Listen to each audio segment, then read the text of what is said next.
Et en fait, cette douleur, elle devient une obsession. Et ça devient en fait une espèce de crainte d'avoir mal, de crainte que ça pète. Et vraiment, c'est constant. Tous les jours, la personne, elle y pense. Et en fait, tu peux arriver dans un cercle vicieux où t'as la moindre sensation de gêne ou douloureuse ou un truc pas normal, hop, tu t'arrêtes tout de suite et du coup, ça va nuire à ta performance. Moi, j'essaie de dire à mes patients, la douleur est un allié. C'est un allié, on va jouer avec elle. La douleur, elle nous renseigne de quelque chose. Soit d'un état tissulaire, pas forcément, on l'a vu dans d'autres podcasts, on sait que la douleur, elle est influencée par plein de choses, mais elle nous dit quelque chose. En fait, t'acquiers une dépendance à l'activité physique et ça, l'arrêt brutal de l'activité physique va avoir un impact négatif peut-être sur l'humeur, sur des syndromes pseudo-dépressifs. Et si le sportif, il a déjà vécu ça une fois, il veut absolument pas le reproduire.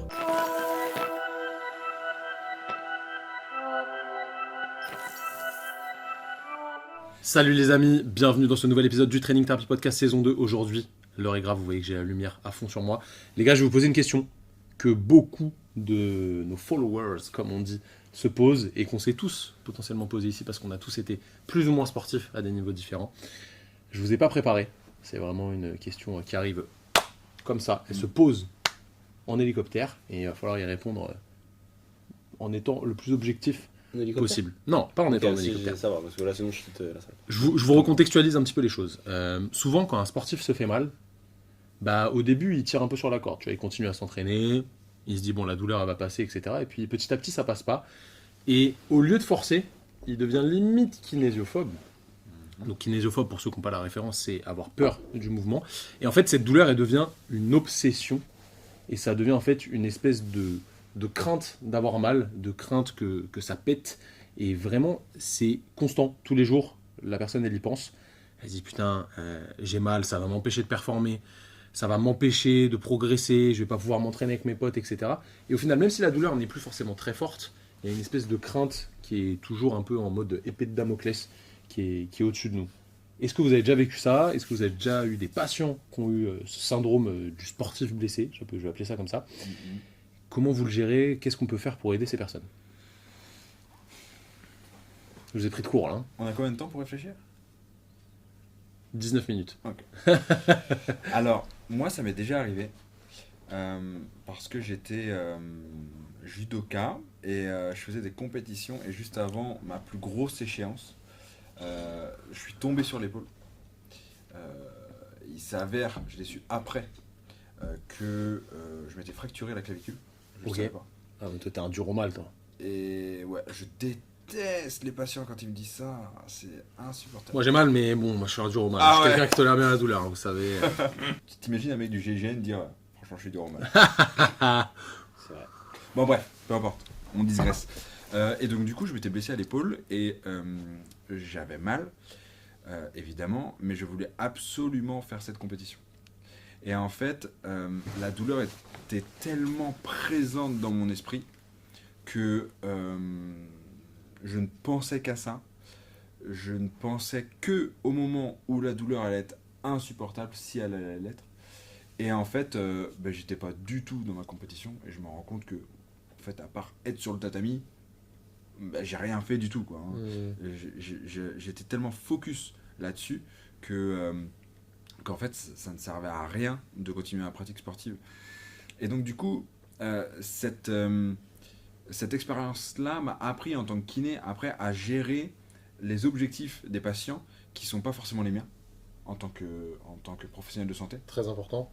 Et donc du coup en fait quand un patient me dit ben voilà j'ai ce semi à faire à telle date et dans tous les cas je le ferai parce que ça a une vraie importance pour moi qu'elle soit d'un point de vue performance ou d'un point de vue émotionnel ou peu importe, à partir du moment où le patient veut absolument faire cette épreuve là, ben je reste à ma place et j'accepte son choix. Au final, on n'a pas à décider pour le patient. Dans le cadre d'une rééducation centrée sur le patient, on ne peut pas choisir pour qui on se prendrait, de devoir dire oui ou non.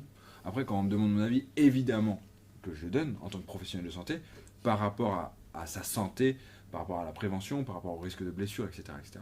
Mais c'est lui qui aura le dernier mot, c'est lui qui choisira s'il fait sa compète ou pas. Bien sûr. Le deuxième truc, excuse-moi Simon, le deuxième truc c'est que ça m'a appris aussi à relativiser en me disant bon, ok, si mon patient veut absolument le faire, il faut peut-être qu'il se rende compte qu'il va prendre zéro plaisir, qu'il va sous-performer et que ça vaut peut-être pas le coup. Et c'est peut-être là-dessus où je mettrais plus la lumière en disant imagine-toi ton semi en train de souffrir horriblement, tu vas faire un temps dégueulasse et potentiellement tu vas peut-être abandonner. Est-ce que Potentiellement, ça peut être tout l'inverse. Exactement. C'est exactement pour ça que je ne me permettrai plus jamais de dire non, je t'interdis de faire Ouais, ceci. c'est sûr. Bon, ça après, En fait, il faut qu'il le fasse en pleine. c'est pas ton gosse le type. Ah, mais c'est vrai. Non. Non, mais tu sais qu'avant c'était comme ça. Avant c'était Ah ouais comme ça. Bah Comme oui. ça, il montrait. Non. Les professionnels de santé, ils disaient oui, je suis d'accord. Non, non, je suis pas d'accord. Ah, bah il l'a fait quand même. Ben voilà. Ben non, il l'a fait quand même. Ok, j'accepte. Il revient pire la semaine d'après.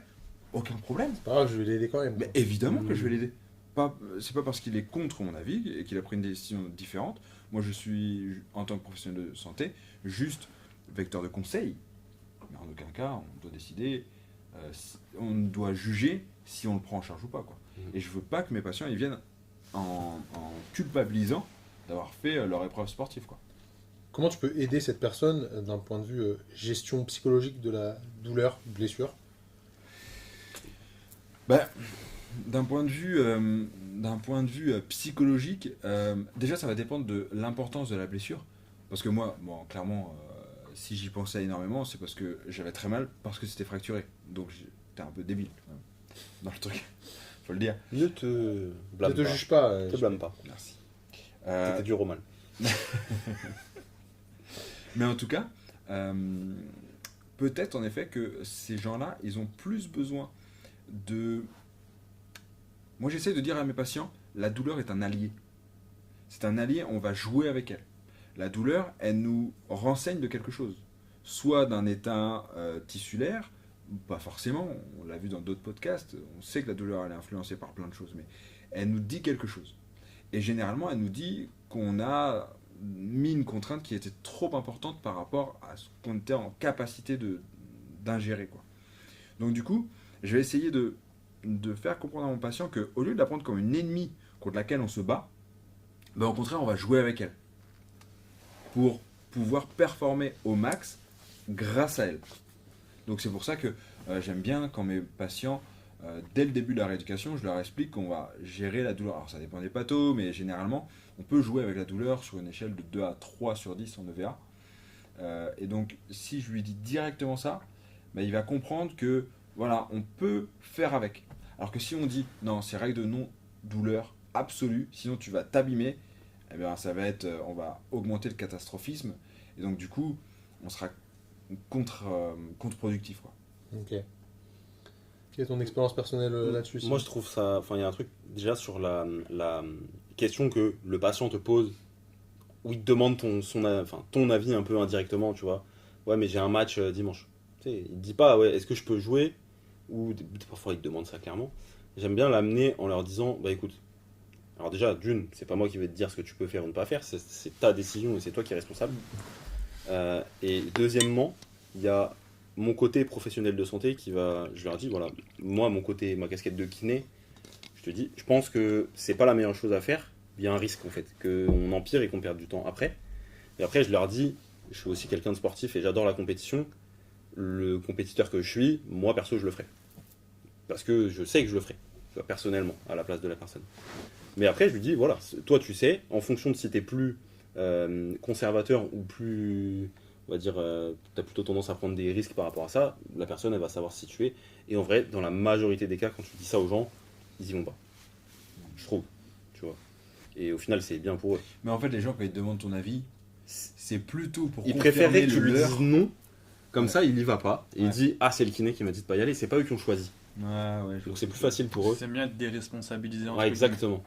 Et du coup, tu leur. T'enlèves un peu leur responsabilité Ouais. dans le choix. La Mais ça, décision. Mais ça, dépend c'est un lequel. piège pour le kiné parce que, en vrai, si tu lui dis oui que la personne elle se reblesse, ça va être de ta faute. Ouais, bien sûr. Et même toi, tu vas te dire, bah merde, c'est de ma faute, tu vois. Je pense qu'il faut essayer d'éviter de tomber dans Après, ça. c'est un devoir d'honnêteté aussi. C'est ton devoir en tant que kiné de exposer clairement les faits et ce que tu penses Oui. aux patients. Et après, comme tu disais, JP, c'est sa décision.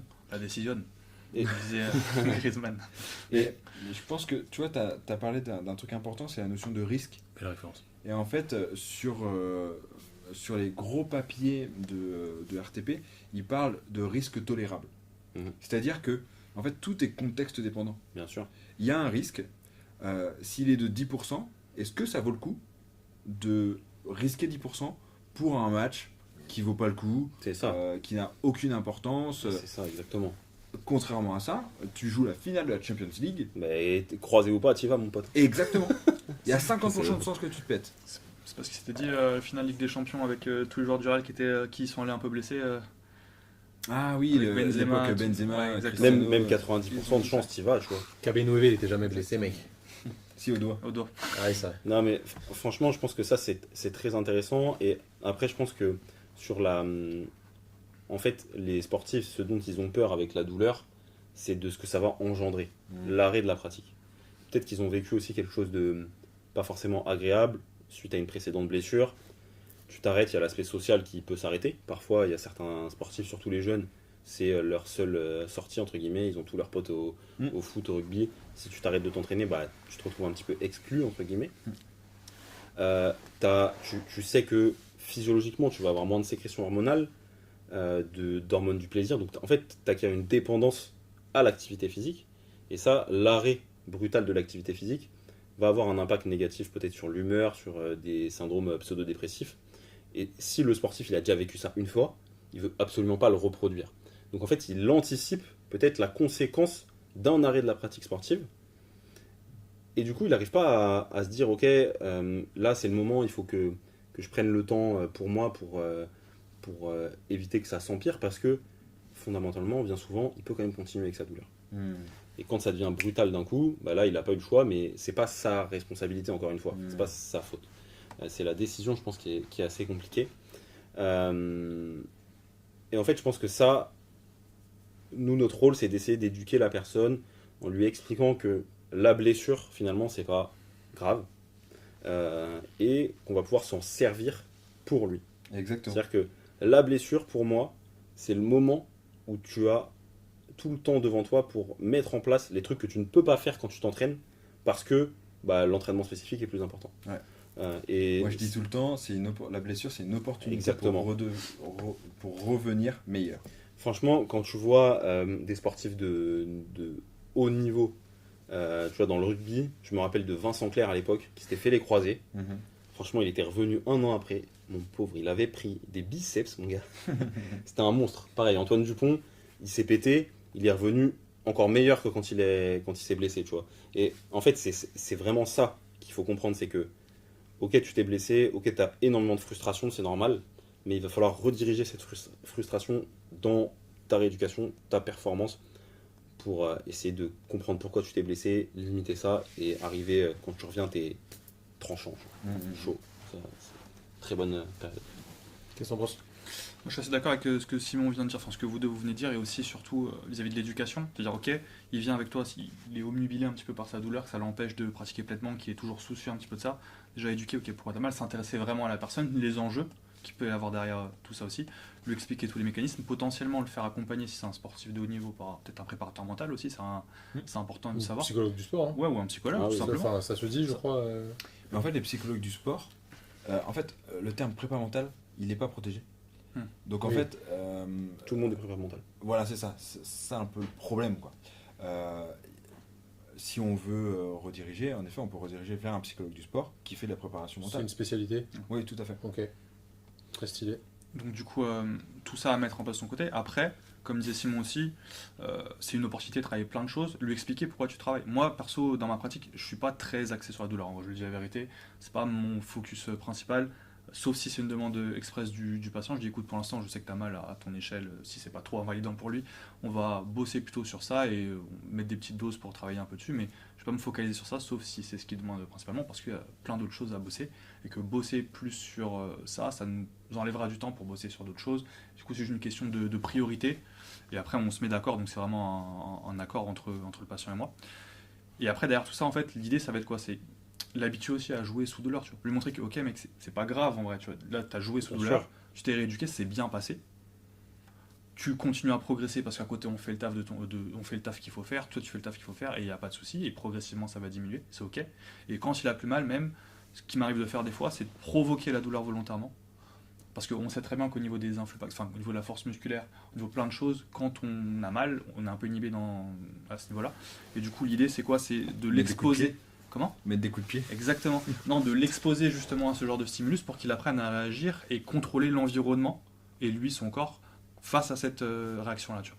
Et du coup, après, quand il sera en condition de match, il sera, vu qu'il aura déjà expérimenté ça en soins avec nous ou ailleurs, il sera plus à l'aise déjà, peut-être un peu moins aussi psychologiquement embêté par ça. Parce qu'il sait ce que c'est, puisqu'on l'aura exploré ensemble, et il sait comment il réagit après, puisque vu qu'on l'aura exploré ensemble, après avoir fait ça, il sait que bon, bah, ça revient à la normale et il n'y a pas de souci à ce niveau-là. Tu vois. Donc ça, je pense que c'est vraiment intéressant, surtout dans les sports où il peut y avoir du contact. Carrément. Au foot, une béquille, ça arrive à tous les matchs. Si dès que tu as une béquille, tu arrêtes de jouer et tu commences à paniquer, c'est compliqué pour toi. Au Carrément. rugby, c'est pareil. Donc je pense que vraiment le travail sur la douleur, comme tu le disais en fait, là c'est pas le voir en tant qu'ennemi, dans le sens où c'est quelque chose à absolument éviter, puisque c'est quelque chose qui par définition dans l'environnement sportif est Et parfois normal. inévitable. Omniprésent. Et donc du coup, bah, tu es obligé aussi de l'exposer à ça volontairement pour qu'il puisse travailler dessus et s'y habituer. Tu vois. C'est Je trouve très ça intéressant parce que, en effet, si tu as un sportif qui a l'habitude de se blesser, il voit la douleur comme un red flag et il anticipe les conséquences d'une douleur, quelle qu'elle soit. Et du coup, tu vas t'entraîner, tu vas avoir une petite douleur et tu vas arrêter de t'entraîner parce que cette petite douleur est tu anticipes la problématique, alors qu'en vrai, t'aurais pu quand même, d'un point de vue performance, t'aurais pu quand même t'entraîner. Et cette douleur, c'était pas une douleur, c'était, je sais pas, juste t'as chopé une contracture, mais c'est rien, tu vois. Et en fait, tu peux arriver dans je pense, un cercle vicieux où dès que t'as la moindre sensation de gêne ou douloureuse ou un truc pas normal, hop, tu t'arrêtes tout de suite et du coup, bah, ça va nuire à ta performance. Je pense que ça peut arriver assez fréquemment en vrai, mais c'est juste une question d'identification de la problématique, savoir switcher un petit peu. au point de vue Après, je mental, pense que quoi. tu peux aussi avoir l'effet inverse, c'est-à-dire ils sont tellement habitués à avoir mal qu'au bout d'un moment, ils savent plus faire la différence entre une douleur qui est passagère Problématique et une... et une douleur liée à la pratique sportive. Exactement. Ouais. Donc en fait, ça peut être problématique parce que on peut retrouver des patients, ça arrive souvent, qui disent bah ouais, en effet, ça faisait des mois que j'avais mal. Bon, je me disais que ça allait passer, quoi. En vrai, je pense quand même quand tu es sportif de haut niveau, pro ou avec un volume d'entraînement important, je pense pas que tu puisses t'entraîner sans avoir mal, moi. Tu vois. Vraiment, je pense que quoi qu'il arrive, tu auras des douleurs, c'est obligé. Mais c'est exactement ce que je te dis. Ouais. En fait, je pense que... Du coup, quoi qu'il arrive, il aurait mal depuis longtemps. Tu vois. Ouais, mais je veux dire, le vécu de la douleur est tellement omniprésent que parfois c'est difficile de faire la différence avec une douleur qui est problématique, sur laquelle il faut travailler, qu'il faut diminuer, ou alors il faut augmenter la Objectivement, capacité de la contrainte, tu vois. dès qu'il y a une douleur, en vrai, il faudrait le travailler. Mais c'est juste que tu n'as pas le temps. C'est pas une priorité. Trop de trucs. C'est pas une priorité pour Moi, je suis pas 100% d'accord sur le. Quoi qu'il arrive, si tu fais du sport à haut niveau, voire professionnel, tu as tout le temps mal. Je pense pas que ce soit vrai. Bon, après, il n'y a aucun sportif de haut niveau ni pro parmi nous, donc c'est Que j'y pense, mais difficile de, c'est difficile de trancher. Mais le génétique. je pense que effectivement, le sport performance, ça n'a strictement rien à voir avec le sport santé. Ça, c'est deux choses radicalement différentes. Et que du coup, le sport performance, vu que tu cherches toujours plus de perf, tu flirtes avec les limites de tes capacités tout le temps. Donc forcément, c'est obligé qu'au moins une fois tu te fasses mal. Par contre, t'es pas voué à te lever tous les matins avec une douleur. C'est pas à ce point-là, je pense. Je suis pas sûr, mec. Après, pour recentrer un petit peu par rapport à la question initiale qui a été posée, si la personne elle en est à vraiment tout anticiper, c'est potentiellement déjà expérimenté ça et que ça a été problématique pour elle dans le passé. Tu vois. Si tu as des petites douleurs par-ci par-là, mais que ça t'a jamais posé de problème de handicap ou empêché de pratiquer, a priori, ça te trotte pas dans la tête pendant tout ton match ou tout ton truc. Comment tu lèves cette inhibition? Le fait de vraiment toujours y penser. Là. Je pense qu'il faut, pour moi, dédramatiser la phase de blessure. Dire, ok, tu peux te blesser, mais sache qu'on va pouvoir revenir à ta pratique, on va y arriver. Après, c'est pas un problème. Je pense mais pour ça, moi, ça c'est. Je suis d'accord avec toi, mais sauf que C'est facile à dire. dans un monde où la compétition est aussi élevée, en fait, c'est tellement compétitif que la concurrence est tellement élevée. Dans le sport de haut niveau. Oui. Ouais, bah oui. Non, mais ça c'est sûr. En fait, il y a toujours une différence. Ouais, en fait, il faut toujours recontextualiser, quoi. Il y a, Non, mais c'est il y sûr. a le sport loisir, même performance, et il y a le sport de très haut Mais niveau faut- où là, faut tu as bien- besoin de 2 semaines, eh ben, on peut te prendre ta place, quoi. Et tu perds 10 000 balles. par mois. Ah oui, Donc Professionnel. faut professionnel. Ouais. tu mets ton corps. Mais même enfin, dans tu le vends sport ton de corps. très haut niveau qui n'est pas professionnel, en fait, Tu perds ta place pour les Jeux Olympiques, etc. Voilà. Oui, bien sûr. c'est horrible hein, pour. Mm. Après, c'est en tellement vrai, hein, compétitif. quand t'es sportif de haut niveau, c'est ton choix, tu vois. Tu décides de te faire du mal, tu vois. Vraiment, Ouais. tu sais. Pas forcément. Oui Bah, et non. si, bah, si. Oui et non. Si. Tu peux vouloir arrêter, c'est toi, mec, t'es responsable. Tu sais Oui, que- mais t'as peut-être pas de porte de sortie, parce que tu l'as pas construit ta porte de sortie. T'es responsable quand même. Mais tout le monde est responsable du coup. Après, faut être bien encadré aussi, quand même, tu vois. Hmm. Les gens qui sont dans le sport de haut niveau professionnel, qui sont pas très bien encadrés, qui vont se péter tout le temps. C'est peut-être pour ça aussi que ça participe à leur état mental un petit peu fragilisé, entre guillemets. Après, il faut savoir aussi voir quand c'est pas notre champ d'action. Ouais, Tu tout à fait. fais ce que tu peux, mais à un moment donné, on est kiné, tu vois. Ouais, tout à fait. Donc, il faut savoir aussi référer quand ça dépasse ton champ de compétences. Après, le sport de haut niveau, c'est aussi la sélection naturelle, hein, en vrai. Si t'es tout le temps blessé, mec, tu seras pas sportif de haut niveau. C'est juste que t'es pas fait pour ça, tu vois. T'es pas Ouais. assez résilient. Aussi. C'est triste. Mais après, la structure, elle est Ouais, pas puis faite sinon, autour j'aurais de été ça aussi. sportif. Non, mais en vrai, ce que je veux dire, c'est que la structure, elle va dans ce sens-là. Elle cherche pas à préserver les personnes non plus, tu vois. Elle est Bah, trop exigeante. ouais, Oui, mais parce qu'il y a du business derrière. Bien sûr, mais même quand il n'y a pas de business, genre j'ai des patients qui sont sportifs, qui sont dans l'armée par exemple, et en fait, C'est un métier du coup. c'est un métier, c'est leur métier. Mais en fait, si t'es blessé, tu peux pas aller sur le terrain. Ah, c'est normal parce que tu peux pas protéger le soldat qui est Ok, avec ils y toi. vont quand même. Mais les mecs qui se blessent pourquoi? Parce qu'ils font nimp en prep-fi. Ça, c'est la faute du système. Il Ouais. est mal fait. Ou les Je gens ne suis sont pas pas Je assez suis formés. pas sûr que ce soit la faute du système, mais que Bah, c'est les gens juste. sont pas assez formés. Non, mais c'est juste que. Mais du coup, Mec, si t'es à la guerre, on te dit tu cours 40 bornes, t'as pas couru depuis 6 mois, tu cours 40 Non, bornes mais en fait. à l'entraînement, l'entraînement est peut-être. Ouais, mais mal faut géré être si tout le préparé à monde se tout blesse. ça. Faut être L'entraînement, préparé non. à tout ça. il y a beaucoup de personnes qui se blessent, mais pas tout le monde. Mais là, c'est pour rejoindre, C'est pour c'est prendre des pour imager prévisions. la sélection naturelle que vient de dire Bien Simon, sûr. tu vois. Et dans le sport de haut niveau, c'est pareil. Quand t'es en école, quand t'es en junior, tu fais le taf. Si tu te pètes pendant que tu fais le taf, c'est terminé pour toi, tu vois.